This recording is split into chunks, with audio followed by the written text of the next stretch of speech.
Hey everyone, welcome. I am so incredibly excited to guide you through today's explainer, mostly because we're tackling something highly practical that touches, well, pretty much every single part of our daily lives. Today, we're taking some deep psychological concepts of self-improvement and applying them directly to a place that causes a tremendous amount of stress for a lot of us, our personal finances. Let's be real for a second. Traditional budgeting often feels completely frustrating, confusing, and honestly, just flat out restrictive. Most of us have tried tracking every single penny at some point and just ended up feeling guilty about it. So today, we're going to use a brilliant framework from Thomas Alethea's 12 Steps to a Good Life to completely reframe how we look at our bank accounts. We're going to dive heavily into the 50-30-20 rule and the no spend challenge to totally transform how you approach your money. Okay, let's dive right into this. Is your budget a reflection of your true values, or is it just an impulse to impress other people? It's a really tough question, right? But it's absolutely essential to ask. We so often think that financial problems are just a math issue, a lack of accounting skills, or maybe we're just not using the right fancy spreadsheet. But the source material makes it crystal clear. Our financial struggles actually often stem from profound emotional disconnects. Think about the last time you bought something just because it looked really cool on social media. Maybe it was an overpriced dinner, a new gadget, or some clothes you definitely didn't need, but you just wanted that quick hit of validation. Guys, that is an emotional transaction, not a mathematical one. We literally have to address the heart before we can fix the wallet. So, here is our roadmap for today. First, the psychology of money. Second, needs versus wants. Third, the 50-30-20 budgeting rule. Fourth, the no spend challenge. And finally, number 5, money, wealth, and values. Don't worry, we're starting deep, but we'll definitely get to the hard numbers. All right, section 1. The psychology of money and defining the roots of financial stress. To truly fix our finances, we have to understand that money is never just a bunch of random numbers sitting in a bank account. It's actually a profound, deeply ingrained symbol in our lives that carries the entire weight of our hopes, our fears, and, our pride. In fact, the text defines money as a relationship.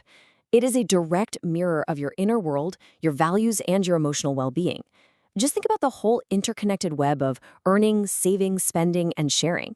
How you handle your cash in each of those areas, it reveals your core priorities and your actual level of self-discipline. If your bank account is constantly drained by impulse purchases, it might actually reflect a lack of boundaries or a craving for instant gratification in totally different areas of your life. Developing a healthy, intentional relationship with money is honestly so much more important than just trying to get rich quick. But hey, while money is highly emotional, it is also bound by the strict laws of physics and math. And here's a very blunt truth directly from the text. All financial problems come from spending more than you make. It's stark, isn't it?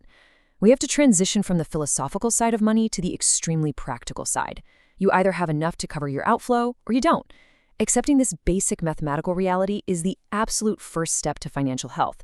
It's often really hard for us to accept this because, we want to believe there's some magic loophole or that next month will magically be different without us actually having to change our behavior. But the math doesn't lie, and confronting it honestly is incredibly freeing. Moving right along to section 2, needs versus wants, the trap of cultural illusions. So, if all financial problems come from spending more than we make, why on earth do we constantly overspend? Well, it usually comes down to confusing what we actually need to survive with what society and culture dictate that we should want. On one hand, we have our basic survival needs, right? A roof over our heads, clean drinking water, daily food, basic clothing. Having these essential living requirements met is literally what helps you avoid misery. But on the other hand, we have wants. These are often just trivial material belongings. And here is the hard truth from the source text. We often buy these extra things either to impress others or to fill some kind of inner emotional void. Consumerism promises that the next purchase will finally bring lasting happiness, but it's a total illusion.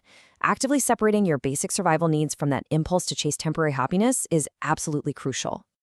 And this brilliantly illustrates the problem. Think of your finances like a bucket. It's rarely a massive single hole that drains it dry, is it? No, it's the tiny, everyday cracks that let the water slowly seep out. Mindless impulse spending on small items adds up significantly over time. It's not always the big, flashy purchases like a luxury car or a massive European vacation that ruin us. It's the tiny, everyday conveniences that we barely even register. A random subscription here, a premium coffee there, a few extra items tossed in your Amazon cart.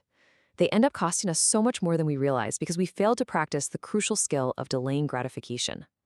When we just can't wait for things, we end up paying a massive premium for the convenience of right now. Which brings us to Section 3, the 50-30-20 budgeting rule, a framework for self-awareness. Now, what's really interesting about this slide is how it visually breaks down the solution. We need a highly practical framework, so we're going to completely reframe the very idea of a budget. It is not a restrictive, boring chore designed to punish you. Let's think of it as a mindful compass designed to guide you. The 50-30-20 rule is an absolutely fantastic starting point. Here's how it works. You allocate 50% of your after-tax income to your needs, 30% to your wants, and 20% to savings or paying down debt. To put that into perspective, if you make $4,000 a month after taxes, that means $2,000 covers your absolute essentials like rent, utilities, and groceries. $1,200 goes to the fun stuff, hobbies, dining out, whatever. And $800 goes directly into savings, investments, or aggressively paying off debt. Now, obviously, you can tweak these ratios to fit your life, but maintaining awareness of these three distinct buckets, that is exactly how you make intelligent, long-term choices. Ultimately, a budget acts as your financial compass. It basically just summarizes your relationship with money. When you steward your money with clarity and intention, a budget actually empowers you. It provides an incredible amount of emotional relief. Instead of lying awake at night wondering where on earth all your hard-earned cash went at the end of the month, you know exactly where it's going. It gives you the absolute freedom and the permission to spend on the things that actually align with your values without a single ounce of lingering guilt. All right, moving to Section 4, the No Spend Challenge, a true psychological intervention.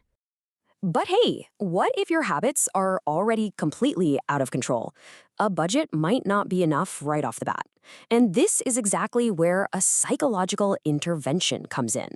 The No Spend Challenge is a powerful, radical tool designed to quickly reset poor spending habits and completely break that cycle of mindless consumption. Here's how you do it. Step 1. Pick a time frame.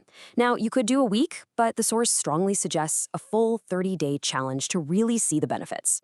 Step 2. Commit to buying absolutely no non-essential items for those entire 30 days. So you buy your groceries, you pay your rent, but absolutely zero clothes, no takeout, no unnecessary gadgets, nothing. Step 3. Observe your impulses. Guys, this is where the magic happens. Over those 30 days, your brain is going to go through withdrawal. You'll be forced to confront the anxiety or the boredom or the fear that's actually driving your impulse buying. And by the end of the month, I guarantee you will be absolutely shocked to see how much extra money is just sitting right there in your bank account. During and after your No Spend Challenge, you really want to build actionable habits to maintain that new financial resilience. First, always pause before buying and ask yourself, okay, is this a need or a want? Second, and I love this one, calculate the cost in hours of your life. Let's use a real-world example here. If you want a $200 jacket and you make $20 an hour, you have to ask yourself, am I willing to trade 10 entire hours of my life? That's a full workday plus overtime just for this piece of clothing. Third, save first, then spend what remains, not the other way around. Automate that 20% savings before you even see it hit your checking account. And finally, just avoid chasing those quick, hollow fixes through consumerism. And that brings us to our final section, number 5, money, wealth, and values, redefining true success. As we build these incredible new habits, let's zoom back out to the macro perspective for a second. We need to completely redefine what true success and true wealth actually look like. Society's always telling us that just having money is the goal, that wealth is just a massive stack of coins, cold numbers, purchasing power, accumulating riches.